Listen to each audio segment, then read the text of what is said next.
30 বছর বয়সে যেখানে জীবনের সবচেয়ে শক্তিময় সময়টা থাকার কথা, সেই বয়সে থেমে গেছে এক তরুণের জীবন। নাম নাদিম খান। ঝালকাঠি জেলার নলছিটি উপজেলার রাজবাড়ী গ্রামের বাসিন্দা তিনি। দিনমজুরের কাজ করতেন। পরিবার ছিল তার উপর নির্ভরশীল। 2 বছর আগে সুপারি গাছে উঠে দুর্ঘটনায় পড়ে যান। 2 পা একসাথে ভেঙে যায়, থেমে যায় জীবন, বন্ধ হয় চলার পথ।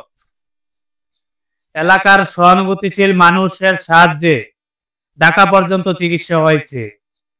সাথে সবকিছু বিক্রি করে চলেছে লড়াই।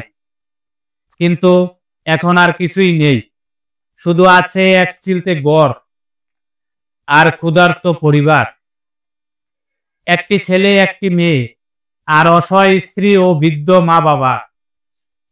এই পরিবারটির পাশে দাঁড়ানোর সময় এখন। আপনার একটি শেয়ার, একটি সহানুভূতি হয়তো ফিরিয়ে দেবে নতুন জীবন।